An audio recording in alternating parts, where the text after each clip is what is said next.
thank you all for being here. I will read my remarks and then I'll be open to answer any questions you might have. So in early 2017, the City of Knoxville began a public planning process known as Recode Knoxville, which is a comprehensive update of our zoning code. The current code was adopted 50 years ago. It has been amended, added to, and tweaked ever since. It is often difficult for the average person to make sense of it, and it often discourages the kind of quality development that people want. We took on the task of reorganizing and updating our zoning code to make it easier for residents to understand and for developers to implement. When the current code was written, there was an emphasis on suburban development, resulting in a sprawled, less efficient pattern. Times have changed and people want more choices, like mixed-use developments along corridors, more affordable housing, and options for business creation and commerce. People also want to protect the character of our single-family neighborhoods while allowing for apartments and housing units that meet the needs of family members and neighbors. All indications are that our population will continue to grow. Our challenge is to grow in a way that meets the changing, complex, and different needs of current and future generations. The Recode process has been led by Knoxville-Knox County planning staff, a shout out to Gerald and his team, along with numerous city staff, a team of experienced consultants, and a broadly representative 20-member stakeholder advisory committee, a few members who are here with us today. Their patience and hard work moving this transparent public process forward deserves recognition and praise, and I want to thank every one of them who have led this process. There is a reason why cities and mayors choose to comprehensively update their zoning code only every 50 years or so. Zoning by its very nature is contentious. Zoning considers your rights as a property owner to use and enjoy your property and balances your rights with the rights of your neighbors to not be negatively impacted. Zoning creates a roadmap to achieve shared community goals related to development, equity, sustainability, and quality of life. Zoning is the poster child for my favorite maxim, and you may have heard me say this, that good and reasonable people often disagree. If our current zoning code, the one we are currently implementing, was up for a vote, I can guarantee you'd see the same level of debate and unfortunately mistrust that we have seen with Recode. But what I have also seen with Recode is a massive engagement of people from all parts of Knoxville who have talked, debated, maybe yelled some, then listened to one another and compromised to bring us to where we are today. The public engagement process has included more than 90 public workshops, 2 hearings before the Planning Commission, a mailing to all property owners, I think 9 stakeholder committee meetings, 7 city council workshops, and 2 city council meetings so far. Staff and council members have engaged in hundreds of additional neighborhood meetings, individual meetings, and phone calls throughout this planning process. Recode is the most thorough and transparent public engagement process Knoxville has ever had. Nevertheless, there are still some lingering misperceptions about Recode. For example, this is not a massive rezoning. Though the names of zones have changed, the vast majority of properties will be subject to the same rules under the new code, under the new name, as they are under the present code. Where a property zone has changed, it's typically been at the request of the owner, or to protect the character of the existing neighborhood, or to bring zoning in line with current use. In any case, and this is important, no property owner will be forced to change the property's use. All current uses will be allowed to continue to be grandfathered in unless the use is abandoned and not actively marketed for 2 years. Strong property rights remain in place. Recode will not raise your taxes. Rather, Recode will allow and encourage investment that grows the tax base and eases the pressure on existing homeowners and businesses. So modernizing a zoning code requires compromise. We're always kind of aiming for that sweet spot in the middle. As a result, the Recode ordinance has gone through 5 drafts. The accompanying zoning map has gone through 4 drafts. All drafts and related materials can be found at recodeknoxville.com. So this past May, Recode transitioned from the planning stage to the policy stage. That's when we moved it to City Council. It is now City Council's responsibility to make the final decisions that weigh and balance the diverse interests expressed through Recode. And at that time I said there will be no more drafts of the map, there will be no more drafts of the text of the ordinance. Draft 4 of the map is what council will work off of, and draft 5 of the text is what council has been working off of. So during 2 lengthy meetings so far, City Council carefully reviewed the ordinance page by page and word by word. They have engaged in substantive dialogue and listened to more public input. Numerous amendments were made, and all documents are online. Now, City Council meets in regular session tonight and will again review the proposed Recode ordinance. There likely will be more detailed discussion and more amendments. I don't know what the outcome will be. We will go as far as we can tonight, and we've already outlined the next council meeting, which is July 30th, and then meetings in August are scheduled as well. But I have to tell you, there isn't another city council in this country more prepared to deal with these types of issues or more committed to a careful review and balanced solution. Once passed, Recode Knoxville will be a living document, like the code before it. It will always be subject to amendment as improvements are identified or as times or desired development patterns change. So I encourage all Knoxvillians to support this process. This has been a good process. And I encourage you to support City Council as they finalize Recode. So that is the end of my prepared remarks, and I'm glad to answer any questions that the media might have. And if I can't answer them, I'll call on our remarkable staff. Are there any specific issues that you think will be brought up tonight at City Council? Any outstanding issues? Yes, and I walked away without my worksheets, but there are online, there are staff-initiated a worksheet that shows staff-initiated changes, based on additional input, talking to individuals, what staff is recommending, and there's a council-initiated worksheet. I know that the hillside, thank you, the hillside protection overlay is up for discussion. Planning Commission may change from what council had voted on, so I know that'll be back up before council to discuss. That is one. Gerald, do you want to help me with some others? The functional family definition. Thank you. And restrictions on functional family has become an issue. So that's the issues of what is a functional family in terms of who can live in a home, in a house, in a residence. That is being brought up again as well. That has already been discussed by council and likely be discussed again. Here is these are the council-initiated amendments. As council worked literally word by word through the documents in prior meetings, our staff documented every vote. We put it on these worksheets, and you can see exactly what has happened. We wanted everyone to know exactly, if you can't be at the meetings, and praise to those folks who have been there. If you can't be at it, you can find out exactly what's happened. These are the staff-initiated changes in blue, often because of discussions that come out of the meetings or the additional public input.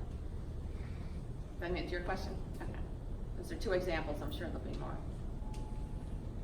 For a lot of people that we've heard from online and things like that, owners, they've said that they feel like this has come at a surprise. You know, the last 2 or 3 months when we've had these big, huge city council meetings where, you know, people have been and started showing up, they feel like this has been a surprise to them. What would you say to them, knowing that you all have worked on this process for the last 2 years? What would you say to those people? Right, for 2.5 years, actually. Yeah, for those who are just finding out, I say go to the website. We have been working on it for 2.5 years. Your interests have been represented throughout these 2.5 years. Whether you're from the business community or whether you live in a neighborhood, whether you support more affordable housing, it is more than likely that your interests, even though you are still hearing about it, your interests have been represented, maybe by your neighborhood association or your civic group. So we have had a very diverse process, a lot of different people involved. We've heard from people from all over the community. So even though you might just be hearing about it, more than likely folks like you have been involved. And you can find everything that's been done on the website, RecodeKnoxville.com. All the drafts, all the meetings, the background, FAQs, all of it's there. Now, I know that for some people say this passes tonight or whenever this would be voted on, made finalized. Will there be a process for people to say, hey, you know, after looking at this, after reading through all of this, I don't think this is the right zone for me and my property? Is there going to be a chance for them to come back to city council and say, hey, you know, after this is all said and done, the dust settles, you know, this is not the right zoning for my property? Is there going to be a process right. for that? This and Gerald, if you want to come up and answer exactly how that happens. So as I said, this is a living document, just as the one we're using now has been amended over the years and zonings have changed. This will also be a living document. And unfortunately, council will not, this council will still have to deal with zonings and the code, you know, for the length of their terms. So would you talk about the process of somebody, after this has passed, if somebody does not agree with their zoning? And the zoning change is a legislative process, so it would require a review by the planning commission and an action by the city council. The city council has added to the code itself a provision for a comparable zone request, and that request would be received with no application fee. We would move it through the process as quickly as possible, and that period of time is 2 years. So for 2 years after the adoption of the code, if there's a property owner who feels that there's a comparable zone more comparable to their previous zone than was assigned, they could request that change or amendment with no application fee, and again, we can move it through the process as quickly and efficiently as possible. And if there's an amendment to the wording, if that property owner feels the wording is not correct, that same process, they could go to the stakeholder committee and appoint the council member. Welch, she has been a member of the council member and is sponsoring a resolution to allow the stakeholder committee to continue for 2 years. They can take that proposed amendment to the stakeholder committee to then move it on through the planning commission and the city council. And that resolution is on the agenda tonight to extend the stakeholder committee meetings, process. Mayor, are you hoping for a vote tonight? Hoping for a final vote on this? I am hoping that council continues to move this forward. I look forward to a vote. I'm not going to say when that vote, the vote. So remember what happens is that we're having votes every meeting, right? I mean, on the amendments. The text part of the document has to be approved on 2 readings. The zoning map needs to be approved on 2 readings. So until those get both, and neither one goes into effect unless and until both of them are approved. So what I'm hoping is that we continue to have a very thorough discussion, that amendments are made and votes are taken, and when we get to the point where when council is satisfied that we have done what we need to do for Recode at this time, knowing that that is a living document, then yes, I'm looking forward to a vote. But I don't know if that'll be a vote on first reading. I'd love to see it tonight, but I don't know if we can get there with the amount of discussion we still need to have. Madam Mayor, can you maybe elaborate more on how this is affecting future development of properties? Current property owners, you know, the the zoning really isn't gonna be changing a lot for those people who currently have structures or do business on there. Can you maybe elaborate to those people who own property and how this will be for future development on maybe unused property? Well, I'm gonna put somebody on the spot. I'm gonna ask one of our developers who's on the planning commission and a stakeholder committee member who has been right there seeking that sweet spot, those compromises in the community. Do you mind talking about the impact on development? Come on up. Just explain who you are and. I'm Tim Hill, and I'm a local developer investor, commercial real estate. I would say that one of the biggest benefits would be the flexibility given to the developer. Instead of having a required 25-foot setback, you may go into CG2 or CG3 zoning and be able, if it's a more, you see, more pedestrian-friendly community, then you can pull your buildings all the way up to the sidewalk. So that would be one big advantage. And if you didn't want that, you see a more type of a state route, 50, 55 miles an hour, and you want to push it back 25 feet, 25 feet, get a CG1 zoning, and then you have that flexibility.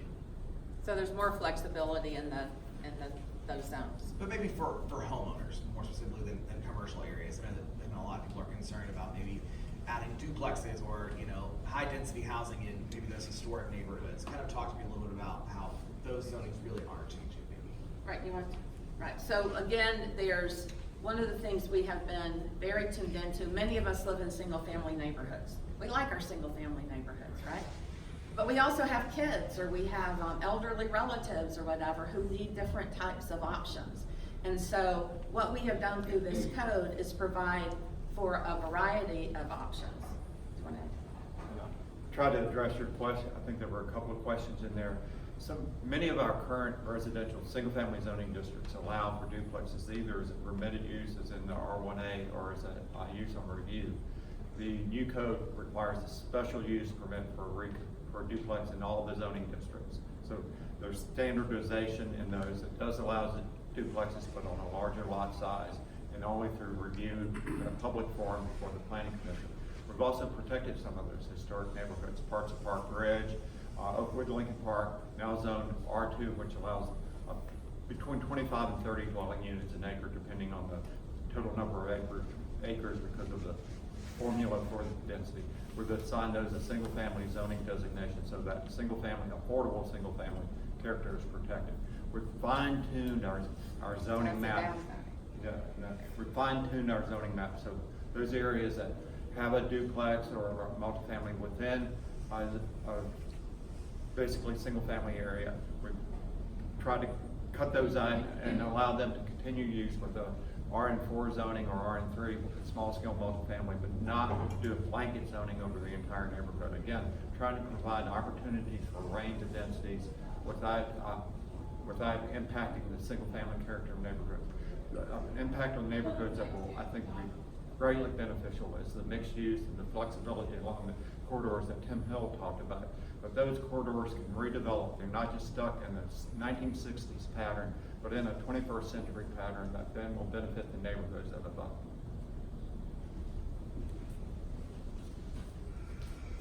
Mayor, I've got a question. It's not about Recode.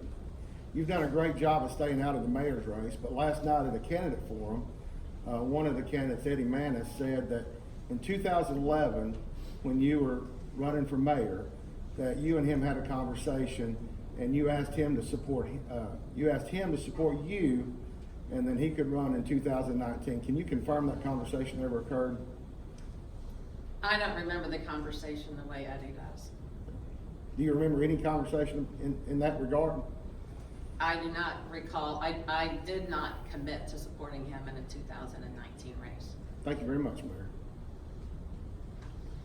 But because of the I'm way still- you I'm asked still the rolling, so question, you can do it. right, but because of the way you asked the question, Eddie did a great job with the city.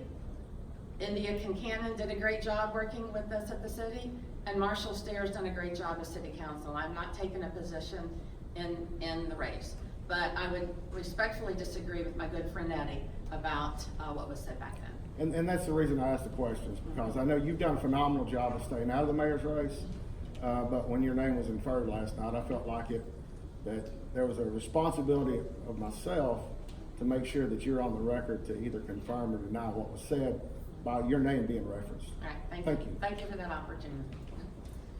Hubert? Are you committed to getting Recode done before you leave office? Absolutely.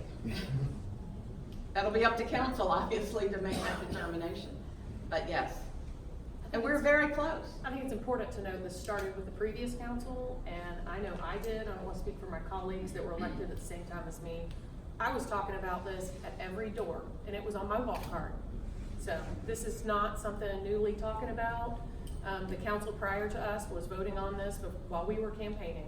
It was a discussion topic at our forums as well. Right. So many folks ran on this knowing that this is something that they would take up and they would do the hard work. And it has been- I specifically ran on that because of something that Mr. Hill spoke to, is the barriers to development along corridors like Broadway and Central. My neighborhoods along that, which are 4th District, you have to jump through a lot of hoops. You have to pay for variances. It slows down your process for your development. It makes you pay extra fees. It makes you go to extra meetings. You have to get different zoning that has no height restrictions. It doesn't accommodate for the neighborhood surrounding you. So we have large swaths of areas zoned around 4th and Gill, Old North, Upland, Down Broadway, and Central that don't have the considerations that this Recode, the zoning in the Recode process is allowing for better development that considers the neighborhood surrounding it. So I talked about that. So this isn't new. We all talked about it. And just to further respond, Hubert, I feel a responsibility to complete this. And when you think about, I have been in office for 7.5 years now. I have, working with my team, I understand better than any new person walking into this role, understand the good and the bad of the current zoning code, having worked through with our team, with our staff. These council members, both those who are term limited like me, they also have 7.5 years experience of why this needs to be changed. And as Councilwoman Ryder said, this was a topic of discussion when they ran in 2017. So we all really have a responsibility to bring this process to a close and to make the very best decisions we can and then move on. Could you explain the December ordinance that waived the city's obligation to give 120 days notice before a comprehensive zoning update? Well, I will call on the law department. There was not, that is a fallacy. The claim out there that we changed the notification requirement for comprehensive zoning updates.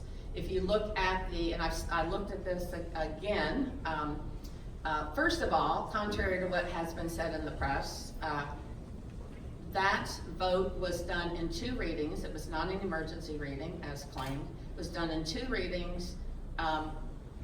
Full transparency at City Council, there was no opposition raised by anybody. The current, and you can correct me if I'm wrong, but the previous language was basically silent. There was no requirement that there be mailed, for comprehensive, actually, there's no requirement for a comprehensive update like we're doing now that all property owners be notified. That was not a requirement in the previous code. And so we clarified that so there wouldn't be this misunderstanding. However, despite that, we still did a massive mailing to all property owners to make sure that they were aware that we were undergoing a comprehensive update and that there was a number to call, and over 350 or so people decided to call. Many more, I'm sure, went to the website as directed in the mailing. But that is one of the misperceptions and one of the some of the misinformation that is out there. Thank you for asking it. Thanks. And did I answer that correctly, what I said? Any other questions? Okay, well, again, I want to thank you all. I want to thank, again, thank the staff, all of the staff I've mentioned, from planning, city, the stakeholders committee, the consultants, for this unbelievable work that they have done to get us this far. We're not finished yet. As we said, the stakeholder committee, which is a 20-member broadly representative committee, they will continue to meet for at least 2 more years, and perhaps, and if needed, that will get extended by a future council. And I want to thank this council for the work they have put into this to really make it. And and here's the beauty about this process. So for those who are extreme critics of the process, everybody disagrees with this and that, and that's what we work through. There are some extreme critics out there. They are not the ones that have been in the meetings. They are not the ones that have been crafting the compromises. They are not the ones that have actually been sitting down and debating what this is all about. It's very easy to cast aspersions on a public process that, as I said, by its very nature is contentious. And I've said this often as mayor, the easiest thing is to criticize and to tear down. That is so simple, and it is so lame. The hardest thing is to make something new happen. The hardest thing is to build community. And through this process, we are building community. We are preparing our community for the future. We are holding on to that which we know works and that we care about, that we value. And we are also changing our regulations so that we can address the needs of others for that stuff that's not working, and that we can address the future needs of our community and our children and grandchildren, our future generations. So those who have been at the meetings, if they criticize something, I'm like, okay, I hear you, let's talk about this. But those who don't attend the meetings, who haven't once picked up the phone to call me or to call council or to call Gerald about this process, but yet they write column after column after column that is negative and dogs this process, that's lame. It's really lame. Thank you.